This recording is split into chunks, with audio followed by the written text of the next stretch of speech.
तो दोस्तों आज हम आपको बताने वाले कि ड्रीम 11 में आप लोग फर्स्ट रैंक कैसे लेकर के आ सकते हैं, कौन कौन सी स्ट्रेटजी होती है, किस प्रकार से प्लेयर बनाएंगे, किस प्रकार से आप लोग टीम बनाएंगे, क्या हाई सिलेक्शन परसेंटेज या लो सिलेक्शन परसेंटेज, इन सब की आपको यहाँ पे चर्चा करने वाले कि किस प्रकार से आप लोग कौन कौन सी गलतियां करती हैं जिसकी वजह से आपकी ड्रीम 11 में रैंक बेकार हो जाती। मतलब कि आप फर्स्ट रैंक लाने के लिए तो सोचते हैं मगर हो नहीं पाता।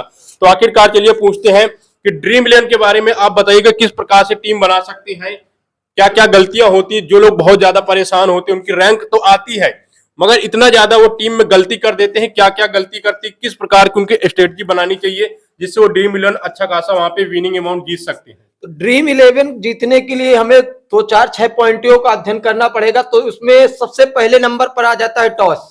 टॉस का अगर नॉलेज किसी को नहीं है तो ड्रीम 11 में वो ज्यादा कुछ नहीं कर सकता। उसके बाद आ जाता है पिच रिपोर्ट, और पिच रिपोर्ट को भी देखना होगा क्योंकि पिच रिपोर्ट के साथ ही दोस्तों ड्रीम 11 की पूरी चर्चा हम कर सकते हैं।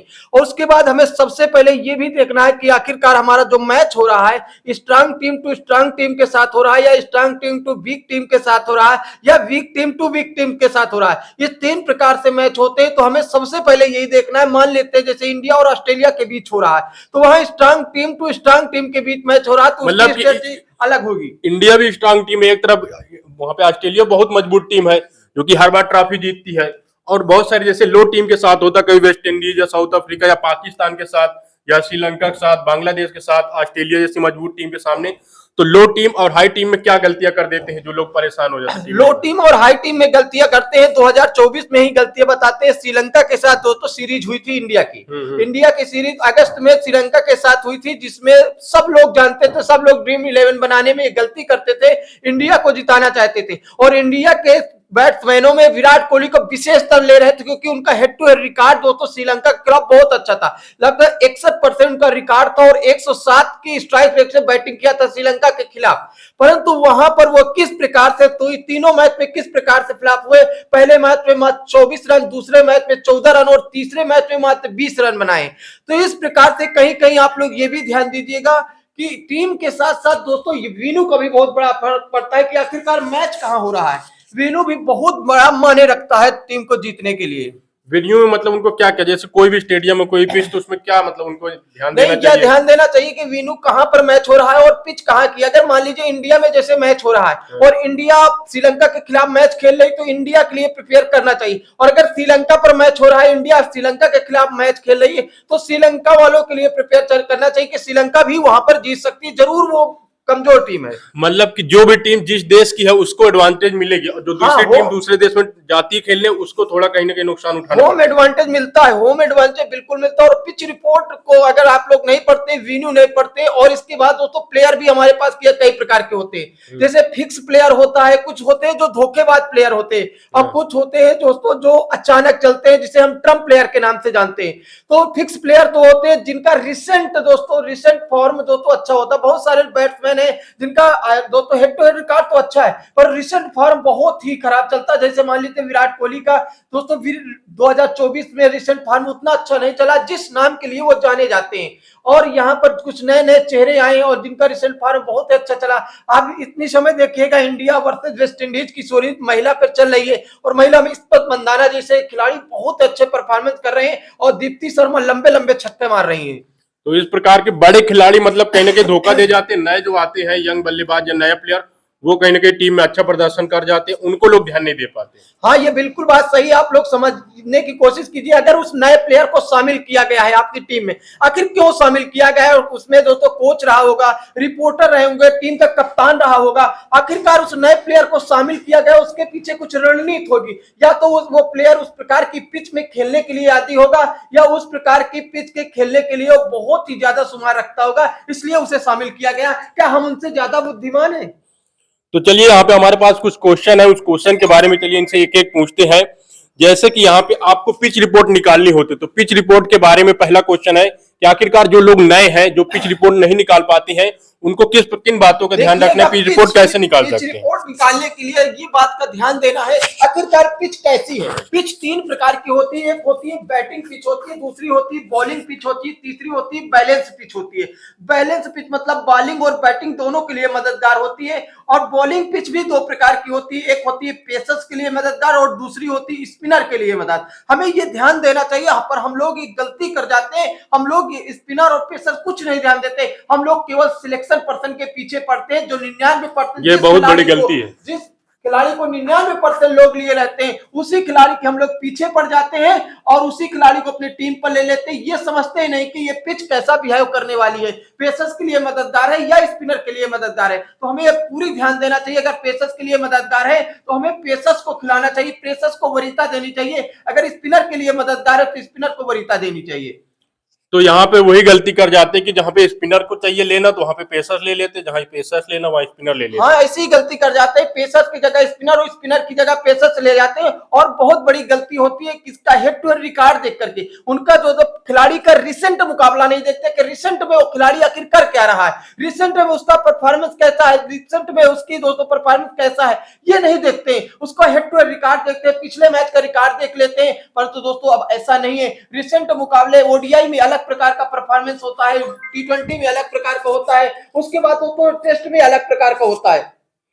तो ये चीजें आप देख सकते हैं कि पिच रिपोर्ट आपको कैसा निकालना है, किस प्रकार की गलती नहीं करनी पिच रिपोर्ट निकालते समय। अगला क्वेश्चन है कि प्लेयर स्टेट के बारे में क्या करना चाहिए। अगर कोई भी प्लेयर है उसके खिलाड़ी के रिसेंट फॉर्म देखे या ड्रीम 11 जो सिलेक्शन परसेंटेज होता है, तो उन पे दोनों में किस चीज को फोकस करके प्लेयर को ले। प्लेयर को लेने के लिए हमें रिसेंट फॉर्म देखना बहुत ही जरूरी होता है, क्योंकि प्लेयर का जो होता है हेड टू हेड रिकॉर्ड अच्छा होता है। हमने आप लोगों को एक एग्जांपल दिया विराट कोहली का। विराट कोहली का दोस्तों 2024 अगस्त में 2, 4 और 8 को मैच हुआ है दोस्तों, ओडीआई मैच। विराट कोहली का उनके खिलाफ दोस्तों बहुत ही अच्छा हेड टू हेड रिकॉर्ड था, 107 की स्ट्राइक रेट से बल्लेबाजी की थी, पर श्रीलंका के खिलाफ दोस्तों 50 तक नहीं मार पाए दोस्तों, आप लोगों ने देखा होगा। तो रिसेंट फॉर्म बहुत ही मायने रखता है। 2024 में आप लोगों ने विराट कोहली को देखा होगा, कोई अच्छी पारी नहीं खेले, एक आदि को छोड़ दिया जाए, अपवाद तो हर जगह है दोस्तों। तो आप लोगों को रिसेंट फॉर्म के विषय में बहुत ही अच्छी नॉलेज होनी चाहिए कि वर्तमान में कौन सा बैट्समैन है जो अच्छा कर रहा है, वर्तमान में कौन सा बॉलर है जो अच्छा कर रहा है, कौन डेथ ओवर में बॉलिंग कर रहा है, कौन दोस्तों पावर प्ले की ओवर में बॉलिंग करा रहा है। इन सभी चीजों को आपको बहुत ज्यादा ध्यान रखना होगा। चलिए अगला बात करते हैं। अगला पॉइंट जो हमारे पास है कि किसी भी बल्लेबाज का बैटिंग ऑर्डर, मतलब वो तीसरे नंबर, दूसरे नंबर, 7वें नंबर, जो 1 से लेकर के 11 नंबर तक बैटिंग ऑर्डर क्या महत्वपूर्ण होता है ड्रीम 11 टीम बनाते समय। तो ड्रीम 11 में बैटिंग ऑर्डर का बहुत बड़ा महत्व होता है, क्योंकि बैटिंग ऑर्डर के हिसाब से आपको खिलाना पड़ता है। क्योंकि बैटिंग ऑर्डर इसलिए महत्व होता है, कोई ओपनिंग करने वाला है और ओपनिंग करते समय ये बात का ध्यान देना है कि ओपनिंग करते समय आखिरकार वो दोस्तों जो खिलाड़ी है बैटिंग ऑर्डर पे वो कहां पर आया, ऑलराउंडर तो नहीं है, ऑलराउंडर और दोस्तों यहाँ पर बैट्समैन का जो कॉम्बिनेशन रखना पड़ेगा, उसके लिए पिच रिपोर्ट बहुत महत्व रखती है कि आखिरकार इस प्लेयर को कहां पर खिलाना है, ये हिटर है या पिच में रुकने के लिए आया है, कहां पर आया। इस तरह से दोस्तों अगर खिलाएंगे तो 100% दोस्तों आपका बैटिंग ऑर्डर सुधरता नजर आएगा। तो आप लोग समझ गए कि आखिरकार बैटिंग ऑर्डर किस प्रकार से, किस बल्ले का महत्वपूर्ण होता है, दूसरे तीसरे नंबर से कौन से बल्लेबाज लेना है।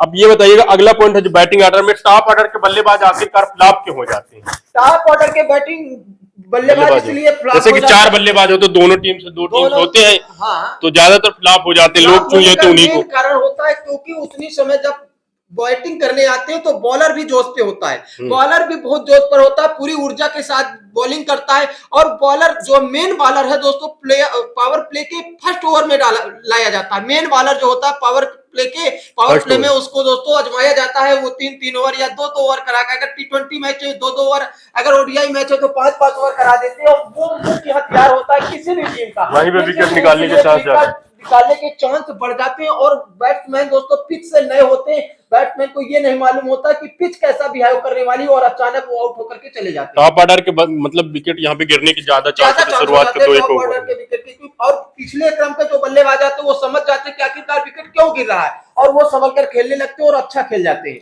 अगला पॉइंट हमारे पास जो आया है ओवर डिस्ट्रीब्यूशन का, इसका मतलब क्या होता है कि वहां पे कितने ओवर किस बॉलर को देना है, डेथ में कौन सा बॉलिंग कराएगा या शुरुआत में कौन कराएगा, पावर प्ले में कौन फेंकेगा। वो पिच के हिसाब से हमें ध्यान रखना चाहिए कि आखिरकार पिच कैसा है। पिच बॉलिंग के लिए अनुकूल है तो पेसर्स के लिए मददगार है या स्पिनर के लिए मददगार है, उस प्रकार से हमको डिस्ट्रीब्यूशन करना है। अगर मान लीजिए बॉलिंग पिच दोस्तों पेसर्स के लिए मददगार है तो हमें शुरुआत में कम से कम 2-2 ओवर दोस्तों पेसर्स करवा लेने चाहिए और उनके 2 ओवर कम से कम डेथ ओवर के लिए बचाए रखने चाहिए, क्योंकि हर बैट्समैन लास्ट के 5-7 ओवर में टी20 में बहुत ज्यादा कुटाई करने की सोचता है और अपने रन रेट को और अपने औसत स्कोर को ज्यादा बढ़ाना चाहता है। उसके चक्कर में अपना विकेट खो देता है और वो लाभ दोस्तों बॉलर को मिल जाता है और इससे आपकी रैंक भी सुधर सकती है। तो डेथ ओवर वाले जो बॉलर होते हैं वो विकेट ज्यादा निकालते हैं, उनको पॉइंट भी अच्छे मिल जाते हैं। बिल्कुल बिल्कुल, डेथ ओवर वाले बॉलर अच्छे विकेट इसीलिए बनाते हैं कि हर इंसान मारना चाहता है, अच्छा स्कोर करना चाहता है, अच्छा औसत स्कोर अगली टीम को, अपने विपक्षी टीम को देना चाहता है और मारने के चक्कर में धोखा हो जाता है और कहीं बाल उड़ जाती, कैच हो जाते, कहीं पीछे कैच स्लीपर पे कैच हो जाते हैं और कहीं कहीं दोस्तों बाउंड्री पर कैच होता है। इस प्रकार से होता रहता है लास्ट ओवरों में। अगला पॉइंट जो हमारे पास आया उसका है कि टीम कॉम्बिनेशन कैसे बनाए, किस प्रकार से हमारा जो टीम कॉम्बिनेशन बनता है उसके बारे में बताइए। देखिए टीम कॉम्बिनेशन के लिए भी दोस्तों पिच रिपोर्ट का बहुत बड़ा महत्व है, क्योंकि टीम किस प्रकार की पिच कैसी है उस प्रकार से हम कॉम्बिनेशन बनाएंगे। क्योंकि दोस्तों बहुत सारे लोग, हमारे पास 22 खिलाड़ी होते हैं, 22 खिलाड़ी में हमें 11 खिलाड़ी चुनने होते हैं और 11 खिलाड़ी में 8 से 9 खिलाड़ी ऐसे होते हैं जिनका सिलेक्शन परसेंट 70 के एबव होता है, 70 के ऊपर होता है और 99% लोग उन खिलाड़ियों को जरूर लिए होते हैं। पर आप लोगों को 99% की चक्कर में नहीं फंसना, आप लोगों को 1% में रिस्क लेना है। 70 से दोस्तों मात्र मैक्सिमम से मैक्सिमम 4 से 5 खिलाड़ी आप लोग ले सकते हैं जो हाईएस्ट सिलेक्शन परसेंट के हो और योरेस्ट सिलेक्शन 30 से 70 के बीच में 3 से 4 खिलाड़ी और जो लोवेस्ट सिलेक्शन परसेंट है या न्यू प्लेयर भी लोवेस्ट सिलेक्शन परसेंट पे चला जाता है, क्योंकि उसको दोस्तों नया रहता है तो ज्यादा लोग नहीं लेते, वो भी न्यू प्लेयर दोस्तों ओल्ड लोअर सिलेक्शन परसेंट पे चला जाता है, उसको भी लेना बहुत ही जरूरी हो जाता है। तो कम से कम दोस्तों हमारा जो रेशियो बनना चाहिए, अनुपात बनना चाहिए 5:3 के अनुपात से हमें दोस्तों कॉम्बिनेशन बनाना चाहिए।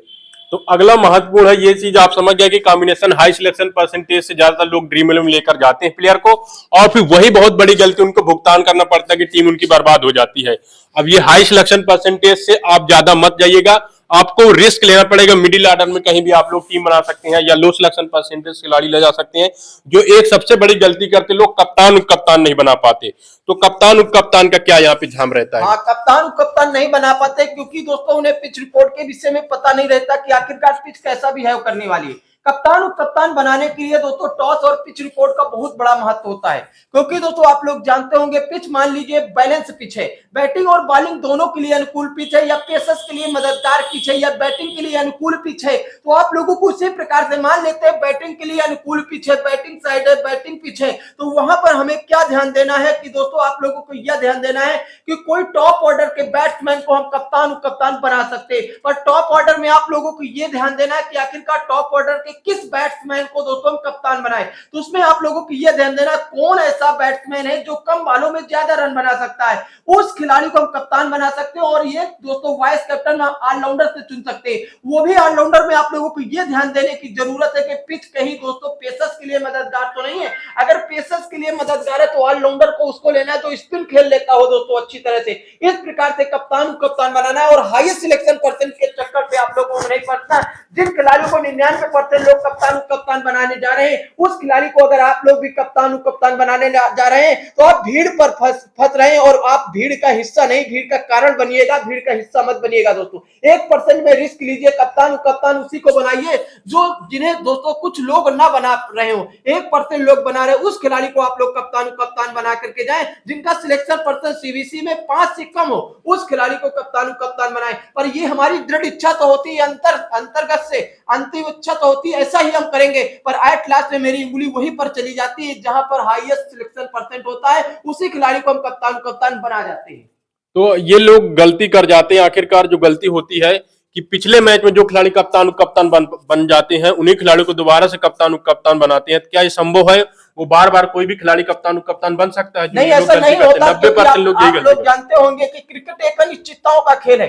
बैट्समैन खुद नहीं जानता कि आज हम कितने रन बनाने वाले हैं, और बॉलर खुद नहीं जानता आज हम कितने विकेट लेने वाले हैं। तो आप और हम कैसे जान सकते हैं? तो हमें ये लगातार, कोई भी बैट्समैन लगातार दोस्तों नहीं चल पाता, चाहे जो वो जितना अच्छा बैट्समैन है। आप रोहित शर्मा को देख लीजिए, विराट कोहली को देख लीजिए, किसी भी बैट्समैन को देख लीजिए, लगातार उसकी परफॉर्मेंस सेम नहीं रहती। आप लोग पिछले मैच को देख करके कप्तान नहीं बना सकते, क्योंकि पिछला मैच शायद रहा हो जहां पिच के बैटिंग पिच बैटिंग के लिए अनुकूल नहीं हो। दूसरा मैच कहां हो रहा है, पिच बॉलिंग के लिए अनुकूल हो, और बॉलिंग के लिए भी अनुकूल हो, पेसर्स के लिए मददगार हो या स्पिनर के लिए मददगार हो। तो आप लोगों को पिच रिपोर्ट को देख करके ही सीबीसी चुनना है। आप लोगों को पिछला मैच को दोस्तों दोहराना नहीं है कि पिछले मैच में जो कप्तान बना है वही दूसरे मैच में कप्तान बनेगा। ये दोस्तों बिल्कुल नहीं होता।